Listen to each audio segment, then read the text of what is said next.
అందమైన చర్మ సౌందర్యం మీ సొంతం. Second aqua radiance deep cleansing gel.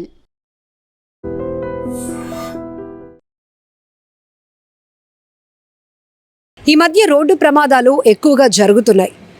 అతివేగం, నిర్లక్ష్యం కారణంగా వాహనాలు అదుపు తప్పుతున్నాయి, మనుషుల మీదకు దూసుకుపోతున్నాయి, ప్రాణాలు తీసేస్తున్నాయి. ఎంతోమంది ప్రాణాలు రోడ్డు ప్రమాదంలో పోతూ ఉండటం చాలా బాధాకరం, దురదృష్టకరమైన ఘటనలు ఇవన్నీ కూడా. తాజాగా నెల్లూరు జిల్లా బుచ్చిరెడ్డిపాలెం నగర పంచాయతీ బైపాస్ సమీపంలో ఉన్నటువంటి కృష్ణా హాల్ దగ్గర ఉన్న ఒక ఇంటి ప్రహారీ గోడను బలంగా ఢీకొని కాలువలో పడింది ఓ కారు. దీంతో ఆ ఇంటి యజమాని సాలమ్మ అనే వృద్ధురాలు భయభ్రాంతులకు గురవటమే కాదు, కాళ్ళు చేతులు వణికిపోయాయంటూ చెప్తా ఉంది. ఎందుకంటే ఈ మధ్య కాలంలో అదే రోడ్డులో అదే తరహాలో ఒక ప్రమాదం కూడా జరిగింది.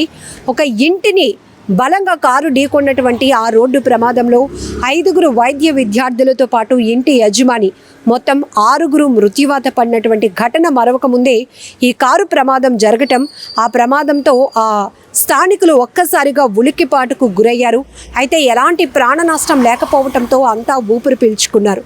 సాలమ్మ అనే వృద్ధురాలు రాత్రి ఇంటి వరండాలో నిద్రిస్తూ ఉండగా ఒక్కసారిగా ఒక కారు అతి వేగంతో దూసుకొచ్చి ఆ ఇంటి ప్రహారీ గోడను ఢీకొని ఆ ముందుకు అతి వేగంతో కాలువలో పడిపోయింది ఆ కారు. ఈ దృశ్యాలు చూస్తేనే ప్రతి ఒక్కరూ వణికిపోతున్నారు. నిజానికి ఆ సమయంలో ఎక్కువ మంది ఎవరైనా నిద్రిస్తూ ఉంటే ఖచ్చితంగా ప్రాణ నష్టం జరిగి ఉండేది. అయితే ఆ ఘటనతో ఆ కారు వేగంతో ప్రహారీ గోడను ఢీకొన్న సమయంలో ఒక్కసారిగా గుండెలు అదిరిపోయాయి అని చెప్తోంది ఆ వృద్ధురాలు. నేను ఆ ఇంటి యజమానిని, నేను ఒక్కదానే వరండాలో పడుకున్నాను, ఒక్కసారిగా ఈ ప్రమాదం జరిగింది. అయితే మొన్న జరిగినటువంటి ప్రమాదంలో 6 మా కళ్ళెదుటే ప్రాణాలు పోగొట్టుకోవడంతో ఇక్కడ ఎలాంటి ప్రాణ నష్టం జరగకపోవడంతో ఒక్కసారిగా అందరూ ఊపిరి పీల్చుకున్నామని కూడా స్థానికులు చెప్తున్నారు.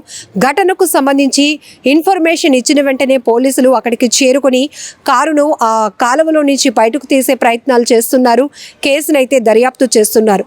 ఎందుకు అసలు చాలా వరకు రోడ్డు ప్రమాదాలకు కారణం డ్రైవర్లు నిద్రమత్తు, మరొక వైపు అతివేగం, నిర్లక్ష్యంగా డ్రైవింగ్ చేయటం, ఓవర్టేక్, ఇలా 1 కాదు 2 కాదు, కారణాలు చాలా అయినా కూడా అక్కడ జరుగుతున్న రోడ్డు ప్రమాదంలో విలువైన ప్రాణాలు పోగొట్టుకుంటున్నారు. బంధువులు ఆర్తనాదాలు మిన్నంటుతున్నాయి. కుటుంబ సభ్యులైతే తమ వారిని కోల్పోయి రోధిస్తున్న తీరు వర్ణనాతీతం. మరికొంతమంది క్షతగాత్రులుగా మారుతున్నారు. శరీర భాగాలు కోల్పోయి వికలాంగులుగా మారిపోతున్నటువంటి పరిస్థితులు. అంటే ఇక్కడ మనం చూడొచ్చు, ఒక్క ప్రమాదం ఎంతమంది జీవితాల్లో తీవ్రని విషాదాన్ని నింపుతోందో కూడా.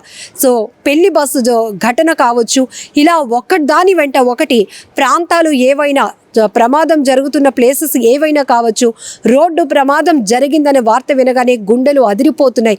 ఆ ప్రమాదంలో ఎవరు ఇరుక్కుపోయారు, ఎవరు ప్రాణాలు వదిలారు, ఎవరు క్షతగాత్రులయ్యారు అనేటటువంటి భయంకరమైన దృశ్యాలు ఇప్పటికీ కూడా కళ్ళెదుట కదలాడుతూనే ఉన్నాయి. భయం వేస్తోంది ప్రతి ఒక్కరికి. ఎందుకు ఈ రోడ్డు ప్రమాదాలు తరచూ జరుగుతున్నా రోడ్డు ప్రమాదాల నివారణకు పెద్ద ఎత్తున చర్యలు తీసుకుంటున్నాం. రోడ్డు భద్రతా వారోత్సవాల్లో ప్రజలకు పెద్ద ఎత్తున ఈ ప్రమాదాలపైన, సేఫ్టీ ప్రికాషన్స్ పైన అవేర్నెస్ కల్పిస్తున్నామని చెప్తున్నా కూడా ఎక్కడ అసలు ఆ మార్పు రావటం లేదు. మనుషుల్లోనే ఆ మార్పు రావాలి. ఎందుకంటే ఎక్కువ శాతం ప్రతి వాహనం మన కంట్రోల్లోనే ఉంటుంది, మనం కంట్రోల్గా డ్రైవ్ చేసినప్పుడు మాత్రమే. కానీ కొన్ని సందర్భాల్లో అతి వేగంగా వాహనాలు నడుపుతూ, లేకపోతే మద్యం సేవించి వాహనాలు నడుపుతూ, లేకపోతే నిద్రమత్తులో, అంటే సరిగ్గా నిద్ర లేకపోయినా కూడా ఖచ్చితంగా ఈ ప్రోగ్రాంకి మనం వెళ్ళాలి అనేటటువంటి ఒక నిర్లక్ష్యపు ఆలోచన, ఇలాంటివన్నీ కూడా ప్రమాదాలకు కారణమవుతున్నాయి, ప్రాణాలు తీసేస్తున్నాయని చెప్పొచ్చు. కొన్ని చోట్లయితే మాత్రం మరి ఎంత స్పీడ్గా డ్రైవ్ చేస్తున్నారో తెలియట్లేదు కానీ వాహనాలు అదుపు తప్పుతున్నాయి, కంట్రోల్ తప్పి ఇళ్లపైకి దూసుకెళ్తున్నాయంటే ప్రమాద స్థాయి కూడా మనం అర్థం చేసుకోవచ్చు. ఇక్కడ నెల్లూరు బుచ్చిరెడ్డిపాలెంలో జరిగినటువంటి ఈ వృద్ధురాలి ఇంటి ప్రహారీ గోడపై దూసుకొచ్చిన కారు కూడా అతి వేగంతో వచ్చింది. ఆ సమయంలో ఒకవేళ ఎవరైనా ఎక్కువ మంది ఉంటే ప్రమాద స్థాయి ఎలా ఉంటుందో ఒక్కసారి మనం ఊహించుకుంటేనే భయం వేస్తోంది కదా. కనీసం రోడ్డు ప్రమాదాల వాహనాలపై ప్రతి ఒక్కరూ ఒక అవగాహన కలిగి ఉండాలి. స్టీరింగ్ పట్టుకున్నప్పటికే ప్రతి ఒక్కరికి ఒక ఆలోచన రావాలి. మన ప్రాణాలతో పాటు కారులో ఉన్నటువంటి వాహనంలో ఉన్నటువంటి వారి ప్రాణాలు కూడా మన బాధ్యత. రోడ్డు పైకి అడుగు పెట్టాము అంటే, రోడ్డు పైకి వెహికల్ ఎక్కింది అంటే ఆ చుట్టుపక్కల ఉన్న వారి యొక్క బాధ్యత కూడా మనదే అన్నటువంటి ఆలోచనతో డ్రైవింగ్ చేస్తే తప్ప ఈ నిర్లక్ష్యం వీడదు, ప్రమాదాలు ఆగవు. ఖచ్చితంగా చెప్పుకోవచ్చు.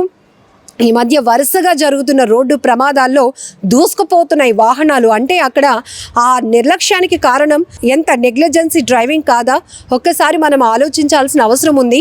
ఈ మధ్య కాలంలో జరుగుతున్న రోడ్డు ప్రమాదాల తీరు, అందులో ప్రాణాలు పోగొట్టుకుంటున్న వారి పరిస్థితి, క్షతగాత్రులై కుటుంబాలు రోధిస్తున్నటువంటి ఈ తీరు, ఈ దుర్ఘటనలకు సంబంధించి మీరేమంటారు? ఈ మార్పు ఎక్కడ మొదలవ్వాలి అంటారు?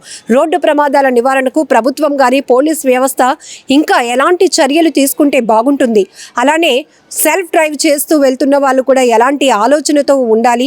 ఈ భారీ వాహనాలు కూడా రోడ్లపైకి ఎక్కేటప్పుడు వాళ్ళకి ఎలాంటి రిస్ట్రిక్షన్స్, రూల్స్ అండ్ రెగ్యులేషన్స్ ఖచ్చితంగా ఇంప్లిమెంట్ చేయాల్సిన అవసరం ఉంది. ఒకవేళ ఎలాంటి నెగ్లిజెన్సీతో డ్రైవింగ్ చేసి రోడ్డు ప్రమాదానికి కారణమయ్యి ప్రాణాలు తీసేవారి పైన కూడా ఎలాంటి కఠినమైన చర్యలు తీసుకోవాలి అనే దానిపైన మీ అభిప్రాయాలు కూడా కామెంట్ బాక్స్లో మెన్షన్ చేయండి. అది నేను పండుకునేసాను 10 గంటలకు. చెట్టు ఉంటుంది, చెట్టు కలిసి వచ్చేసింది కాదు.